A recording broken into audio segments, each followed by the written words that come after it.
Ladies and gentlemen, my name is Paul Heyman, and as your wise man, I'm here to bestow upon you the wisdom that you're listening to casual yelling with some jerk named Matt who likes to yell casual.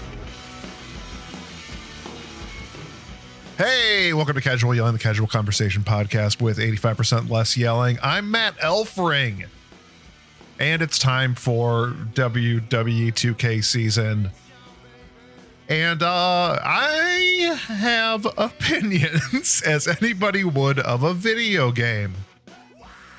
In the past, I reviewed a whole bunch of WWE 2K games. And I went to a bunch of 2K events back in my time at GameSpot, and even right after I was laid off from GameSpot to the Royal Rumble. I was provided a code by 2K Games early for this game on PlayStation 5, and this day, we're just breaking right down into Showcase mode. Showcase mode has, it tells the story of a certain wrestler, and you kind of go through their matches, and you play those matches, and you hit certain objectives during those matches, like punch a guy 5 times, throw a chair in his face. You don't have to throw a chair in anybody's face. Do grapple moves, put them in the corner so we can get to a cutscene. And we've come to expect that from these games over and over. And it kind of, Rey Mysterio was the first big one. And then you quickly realize, I'm tired of playing Rey Mysterio 5 matches in. John Cena ones where he changed things up, where you play as the person that beats John Cena over and over and over again. Then last year's 2K25 was, in my opinion, the best one far and away, which was the Bloodline, where you play as the NOI family through various matches. You play Bloodline matches. It was impossible to follow up in every aspect. 2K26, we get CM Punk. We go through some historical matches, fantasy matches, and what if matches. And right off the bat, I am going to say I was tired of CM Punk's moveset 5 matches in. Let me go through all of the matches for 2K26. Things kick off with WrestleMania 41, CM Punk versus Seth Rollins versus Roman Reigns. Then you go back into his history with SummerSlam 2008, JBL versus CM Punk versus Rey Mysterio at Armageddon 2008. Then WrestleMania 27 versus Randy Orton, WrestleMania 29 versus Undertaker, WWE Championship on Raw against John Cena, Elimination Chamber 2013 versus The Rock, SummerSlam 2013 versus Brock Lesnar, Bad Blood 2024 versus Drew McIntyre, January 6th, Seth Rollins, WrestleMania 41, Seth Rollins and Roman Reigns, except this time you change things up and win. Those are just the historical matches you play as. And it's a bit of a slog. CM Punk does the cutscenes in between each match, talking about primarily like, this is the match that, I was going to do, and here's some cutscenes, and this is how I felt going in. CM Punk doesn't want to be there, is the kind of feeling I get as he narrates going into these matches in, a documentary style. There's not much energy. He's just kind of going through the motions. I know that's kind of the attitude that character gives off. Maybe the person behind the character as well. But it just didn't have that excitement that Paul Heyman and Roman Reigns had from last year, or John Cena had from 2 years prior. I shouldn't be comparing this year's to last year's. This year's should stand on its own, but it is so hard to follow up the Bloodline stuff. So CM Punk says slingshot technology quite a bit. Slingshot technology meaning you can go back in time to replay those matches and have CM Punk win, which happens a lot. Slingshot technology is not a thing. It's just you go back in time and win. It's something that has been done in previous iterations of showcase mode in games, in these previous games, and it's It's not a thing. It's just you win. I don't know why they kept calling it slingshot. I can't say slingshot technology. I want to say slingshot technology. Slingshot technology. Yeah, it's. I don't know why he says it like 400 times. I feel like it would. I would say each time there is a slingshot technology moment, he says it 2 or 3 times. And I think that happens for 5 matches out of the 10 for the historical matches. It was definitely happens in match 10. And it's all WWE stuff. I think we get one fake ECW match in there. It's hard to remember. What we had 2008 match. It's the actual matches for the historical stuff. I just didn't care for that much. I enjoy CM Punk. I like watching his matches. It is obvious that there is a giant gap between 2013 and 2024 because CM Punk retired or took a break to do movies and UFC and then went to AEW. He had a lot of good matches there. He had some amazing matches in Ring of Honor before he came into WWE. I just wasn't one. It didn't win me over. The historical stuff didn't win me over. And if I haven't said it, I'll say it now and I'll say it again. I get very tired of his moveset a few matches in. It seems like there isn't much change in between it all. That he just has a different look and a different skin for each iteration of that character. Where you unlock like CM Punk 2008, CM Punk 2011, CM Punk WrestleMania 29, 2013 Elimination Chamber, 2013 SummerSlam. Then, that's it. One of the things that they're missing, which I don't think is possible because you need Luke Gallows and Serena Deeb, is his Royal Rumble was phenomenal with the Straight Edge Society. Straight Edge Society Royal Rumble match is amazing. He would defeat somebody, he would do a promo. Serena Deeb and Luke Gallows were not a part of that. They were just part of the Straight Edge Society stable. So we're missing that, which to me is one of the best moments in his career early on. Like that helped get a lot of eyes on him. Because he's just cutting this awesome promo. Yeah, Pipe Bomb too, but who we've heard enough about Pipe Bomb. And that's the thing about CM Punk is he's, to me, great wrestler, better on the mic. And that's not something we really get out of showcase mode is his ability to be that person that just kills it during promos. After the whole 10 matches of repetitiveness, we get to fantasy matches in which you can, for 3 of them, pick the opponent. So it starts off with WrestleMania, WWF Survivor Series 1997, the Montreal Screwjob. Shawn Michaels versus not Bret Hart, CM Hart. So it's CM Punk in Bret Hart's clothing, and the Montreal Screwjob doesn't happen, and CM Hart wins. Then we get into another fantasy match, Cactus Jack versus Punk at ECW Hardcore Heaven 1994. You can pick Cactus Jack. I did that immediately. It's a Falls Count Anywhere match. It's fine. It's a fine match. I enjoyed it. Then we get into Stone Cold Steve Austin versus CM Punk at CM Punk Pavilion, which is a made up wrestling arena for this. Again, I picked Stone Cold. Fine match. The last one is Eddie Guerrero versus CM Punk. They've faced each other before. We'll get into that later. At CM Punk Pavilion. I played as Eddie Guerrero. Fantasy match list, like, that's cool. This is who CM Punk wanted to fight that's currently in WWE. Perfectly fine. Then we move on to the what if match list. This is what if Punk did not leave WWE. What could have happened? Using slingshot technology. Any chance I had to not pick CM Punk, I would. But I believe I don't remember whether or not you had to pick him. I think you had to pick Punk for these. WrestleMania 30 versus Triple H. This was after Punk left. Then we have WrestleMania 30, and that's versus Randy Orton and Batista, triple threat match.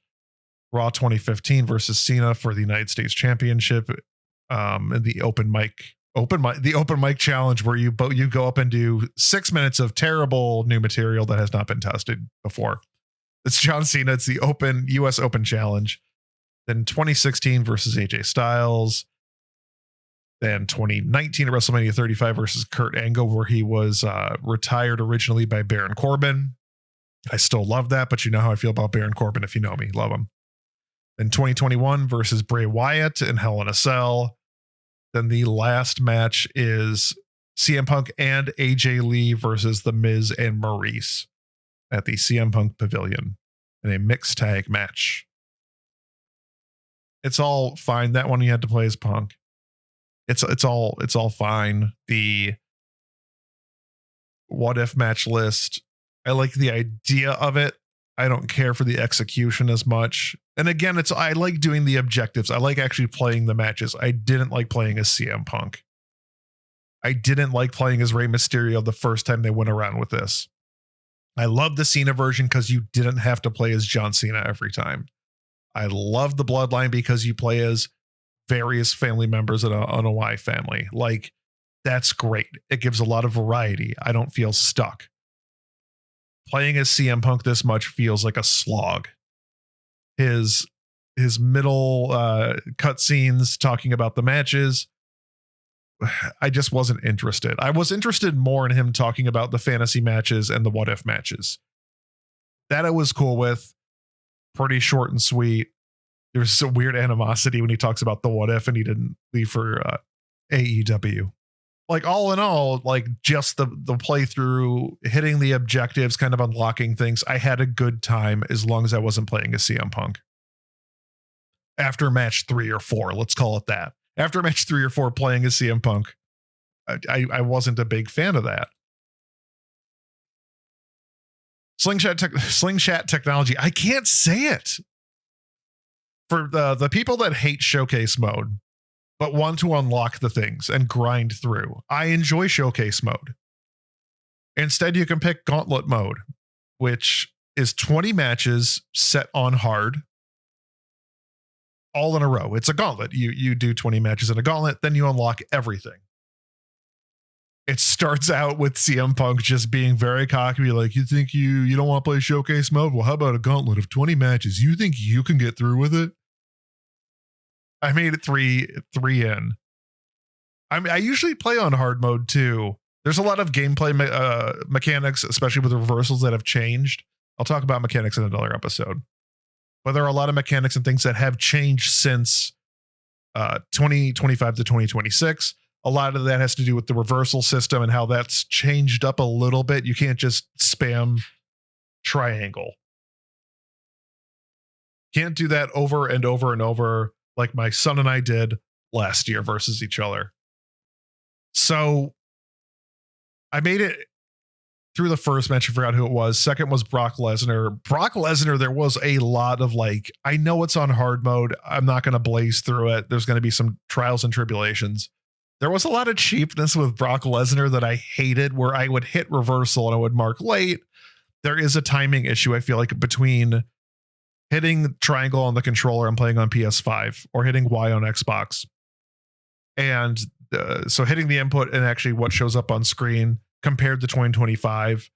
The timing window seemed the same, but it just felt like a tiny bit of a delay that I'm finally getting into the groove of now.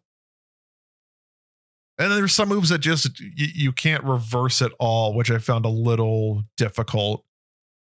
And this is outside of the I'm tired of hitting reversals purple meter that pops up now. And that's usually if you've gone through all of your stamina through doing moves and doing reversals. That all eats up your stamina circle. Then if you get through that, you have a purple window, like you get put in timeout. You're put in timeout for, 30 seconds, 20 seconds. And in that timeout, you can't do reversals. I believe you can't run. I haven't gotten that deep into gameplay because, like regular matches, I'm usually just playing with my son as special referee and cheating so hard as that special referee, turning that referee meter off. So let's get into some of the unlockables that are great. For CM Punk, we get the CM Heart. That's kind of fun. And the CM Punk Pavilion, I like a lot. And there's some unlockables additionally that I enjoyed. The 2 Seth Rollins skins, because he wears such ridiculous outfits that I really enjoy him. I like the Kurt Angle retirement match. I like the AJ Lee unlockable. To me, those are the best. We do get AJ Lee is unlocked through this, even though she's in the game, but you get an AJ Lee unlocked through Showcase, which was weird. You just get the 2017 version of her, 2017 Miz and Maurice. Those are like in a whole, those are the best unlockables through Showcase mode. My favorite unlockable is this retro CM Punk, the Ring of Honor CM Punk, which has like the long white shorts, long blonde hair. And you get AFI as the entrance music, which thank you. That's kind of the Terminator, like dun dun dun dun, which also is Kenny Omega-esque. But I love AFI. I love early AFI, so it's kind of great. But here's the issue. You get those through My Rise by doing a whole bunch of My Rise matches, getting up to 22 stars. And that's automatically unlocked once you hit that star. And it's a 3rd star, I believe. I'm not completely through My Rise yet. So here's the issue is that CM Punk has had some incredible matches, but they're all on the indie circuit. And I think about that, and there are matches you can do within WWE 2K26 where you could just put them in a fake indie arena, have CM Punk talk about his indie credit and his indie scene, because that's such a huge part to me of him coming up as a wrestler. You could do CM Punk versus Alex Shelley at Ring of Honor 3rd anniversary celebration. Alex Shelley's in Motor City Machine Guns. This isn't a killer match that I'm about to talk about. Alex Shelley is a killer match. The next one I'm about to talk about is not a killer match, but I think would be great to put in the game. And that's Punk versus Eddie Guerrero versus Rey Mysterio Jr. at the time at IWA Mid-South.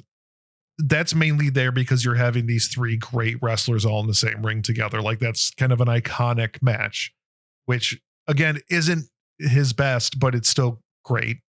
You can also do AJ Styles versus CM Punk at Ring of Honor. The tradition continues. Fine match. It's good. The real issue with his showcase mode is you miss out on so much stuff. If there was a magical way to get Colt Cabana, Samoa Joe, Bryan Danielson into WWE 2K26, you are set. You could do fantasy matches of Colt Cabana and CM Punk versus other famous tag teams. You could do Colt versus Punk as well. Obviously, Samoa Joe versus CM Punk at Ring of Honor are some of the best matches in indie wrestling, period. And some of my favorite wrestling matches in general. A few matches between Bryan Danielson and CM Punk would make for an exceptionally strong showcase mode as well. But that's not in there. Obviously, you can't get the rights to all of those wrestlers. I would not put CM Punk showcase mode in the bottom of the showcases we played in the past. I feel like the Rey Mysterio one, the cutscenes between in-game fighting and live moves was a good idea at the time, but just didn't work out when you're playing. It just felt clunky. And if we look at previous showcases, 2020 was the Women's Evolution and also the Fiend thing, but the game was broken. Let's be honest. It was a broken game. So I really wish they would redo that Women's Evolution properly. And I'm going for 2K20 on because that's kind of where the showcase mode hit the stride. You know, skipping out on like the Mark Henry ones, Return of Daniel Bryan.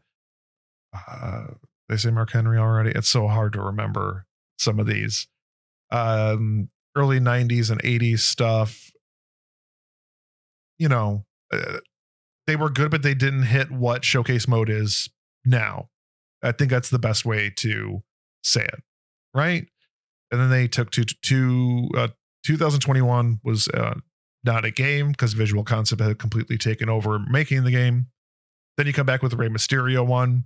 Meh, like I love the concept and idea, but it overall, didn't work. 2K20 also had the Southpaw Regional Wrestling thing, which was interesting, different. There was a lot of weird stuff going on 2K20, which some of it I enjoyed the weird stuff, but it also just didn't fit. 2K23 was beating up John Cena. Fantastic. Loved it very much. I know I called it last year's or 2 years ago before Bloodline. That's not the case. It was 3 years ago.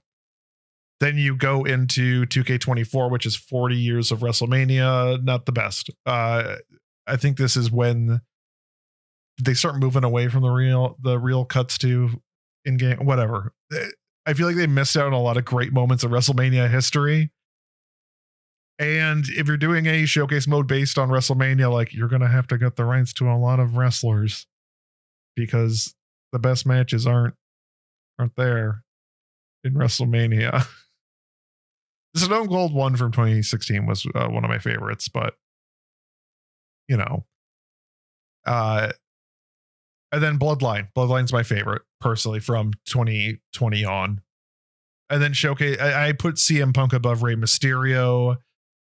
I would honestly put it above. I might put it above the 2K20. Obviously, I put it above that. I might put it above this. Yeah, I'm waffling now. Definitely waffling. I'll leave it there. It's above the 2K20 stuff. It's above Rey Mysterio. That's where I'd put the CM Punk showcase. Right smack dab in the middle. Anyways, that's it. That's my showcase mode review. If you want a rating, it's 47 school buses out of 6 apple trees. I don't like ratings. You want a number? Too bad. I told you where it fits in within the realms of 2K20 onward of showcase mode. 2K20 is not where they found their groove with showcase mode. I just want to point that out. That's where they went bonkers weird because of Ukes leaving. Was it Ukes leaving? Whatever. Ukes left. Visual Concepts had to take over, which felt like midway through production. And so they just had to scramble to put something together. That's why the game was kind of broken. So we're just going from that showcase on. The 2020s on. I mean, the 2010s had some really good showcase modes, but I'd rather focus on the singular stuff that's in the past 6 years. 6 years, 5 games. Because 2021 is when WWE Battleground came out, which was not good. Anyways, that's a review of showcase mode. I will be back to talk about every mode I can and played. I'm currently going through My Rise. I've been doing a lot of just exhibition matches. I've been going through My Faction. I have strong opinions on Ringside Pass, and hopefully I'll be talking with Chris Hayner, my former and current wrestle buddy, about that. I just got to find time to record. I'll be going through everything that I can as long as I keep playing. Showcase mode, middle of the road, which is weird for CM Punk. Anyways, that's it for this week or this day. I don't know when I'm putting these out because Casual Yelling has come back early. In fact, a week earlier than I expected. But I like WWE 2K games, even if I don't really watch the WWE product anymore. I'm mainly watching super wrestlers from Chicago and Mystery Wrestling, Evil Uno's promotion up in Canada. I go to AEW shows on occasion, but I'm not really watching as much week to week. I watch the WWE PLEs with my son because he likes watching them, but we watch them on Netflix with a VPN because I'm not giving WWE any more of my money. But again, I love these games. I love the WWE games. So rock at a hard place. Still going to play the WWE games. They're fun. We'll see you soon. That's it. Bye.